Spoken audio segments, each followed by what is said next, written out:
بسم الله الرحمن الرحيم. سيد الله سعوتان لبدي مالمود ugu dambeeyay halka waxa joogay laba wafdi oo ka socda dawladda federaalka ee Soomaaliya iyo dawladda Somaliland oo halkan u joogay inay ku galaan wada hadallo la xiriira masiirka Soomaaliya iyagoo daba socda kulankii labada madaxweyne Xasan Sheekh Maxamuud iyo Axmed Maxamed Siraayo ay ku yeesheen magaalada Djibouti. nasiib darro waxa aynaan sheego in kulanku noo qabsoomi waayay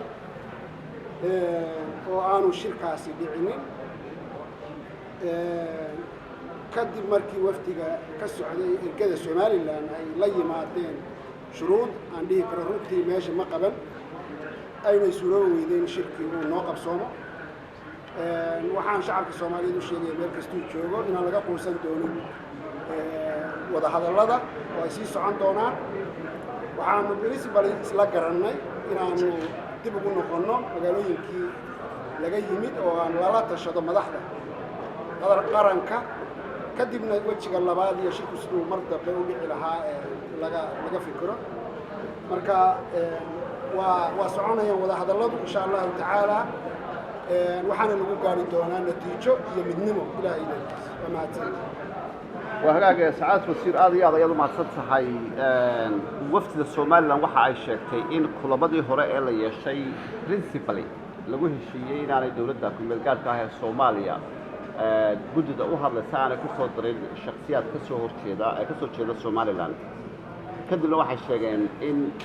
maadaama sida la isla ogaa ay shuruudihii wada hadallada ay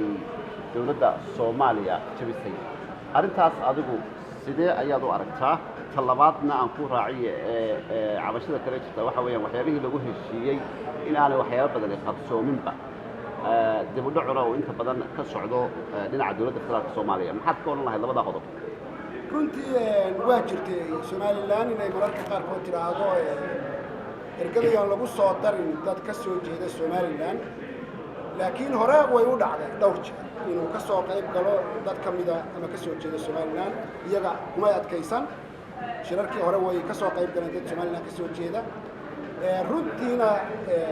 uma aragnaba annagu inay qiil sax ah sababtoo ah waxa wada hadlaya waa laba dawladood ama waa dawladda federaalka ee Soomaaliya iyo dawladda Somaliland. marka waa ergada qolana qolo ergadeeda uma qori karto xagga wax shirka iyo wixii ka soo qabsamay fulilaantooda way jirtaa. shirku ilaa 8 kulan ku dhawaad baa dhacay ilaa 2012kiina shirarku way socdeen laakiin runtii waxaan dhihi karaa inay shirarku socdaan baaba wanaaga waayo waxa lagu dhisayaa kalsooni baa lagu dhisayaa. hadda ayaa la geli lahaa qodobadii ugu adkaa iyo arrimihii masiiriga ahaa waana ka xunnahay inuu baaqdo oo weliba maragtay mas-uuliyaddana aan dhihi karo waxa qaadaya ergada ka socota Soomaaliya. waa tahay mudane wasiir adoo mahadsan shirkaaga jareed waxaad ku bilowday wada hadallo oo dhexmarayay laba dawladood Soomaaliya iyo Somaliland. in badan dadka Soomaalida mise koonfurta ka soo jeeda waxay sheegaan in Somaliland aysan ahayn dawlad ay tahay dawlad goboleed. haddii idinku dawladda federaalka aad u aqoonsan tihiin in Somaliland ay tahay dawlad markaasi ay jirto maxay tahay sababta calankii Somaliland oo hotelkan lagu shiray uu ku taagnaa loo dejiyay? horta marka ugu horeysa Soomaalidu dawladdii dhexe ay wada lahaydna way watii burburtay 1991 haddana waxaa loo socdaa in dalku nidaam kale oo ka duwan kii dawladda dhexe qaato welina lama samayn erey bixin loo isticmaalo stateska ay ka tirsan tahay dawladda federaalka. meelo badan baa loo isticmaalaa dawladda Puntland baanu naahnaa taas micnaheedu maaha inaanu dawlad madax bannaan u aqoonsanahay Soomaaliya dawladda dhexe uma aqoonsana laakiin waa erey bixin aan weli la samayn waxa lagu magacaabayo maamulada ama dawladaha ay dhici karto inay hoos yimaadaan dawladda dhexe Soomaaliya. markii baarlamaanku shiro dastuurka hadda gacanta lagu hayo lagu heshiiyo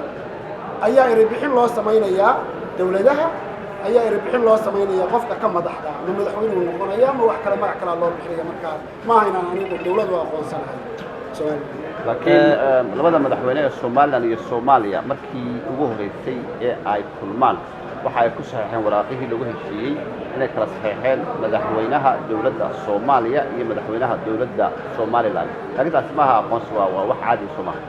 wax caadi weeye oo mar kasta oo la kulmo saasaa la qoraa waxyaalo badanna waa la xirinayaa ay ku jirto in wada hadalladu ay socdaan oo aan dadka xasaasiyadooda iyo waxay dhibsanayaan aan la wada goynin oo la wada taaban baa ayaa dawladdu ay tixgelinaysaa. National TV Ali Macalin Saad Wasiir maxaad is leedahay shirkan maaha shirkii ugu horeeyay ee Soomaaliland iyo dawladda isugu yimaadaan main pointiga sababta arrintan keentay markii afraad ayadoo la joogo la rabay in hor loo socdo main pointigan maxuu yahay waxba meesha ku laaban inteed saaraysaa qaladka arrintan dhacday qaladka waxaan saaraynaa ergada Soomaaliland sidaan sheegay la yimid shuruud aan meesha qaban waayo waxay yiraahdeen dad waxa ku jira ka soo jeeda Soomaaliland waa run dawladda dhexe waxa ku jira dad Soomaaliland ka soo jeeda si loo yahay dawladda dhexena ergadeeda markay soo dirato iyada ayaa u madax bannaan midda labaad liiska waa loo gudbiyay iyadoo laga soo tagin Hargeysa iyo Muqdisho ayaa liiska loo gudbiyay wasiirka arrimaha dibadda Soomaaliland bixi loo gudbiyay hadday wax ka qabaan ma ahayn markii dawladdan aan walaalaha nahay ay maal gelisay dadkii halkan keentay inay wax diidaan ma ahayn markii hore liiska loo gudbiyay bay ahayd inay hadday konseen ka qabaan ama mid ka qabaan ay sheegaan waa mahadsantahay mudan wasiir shirkan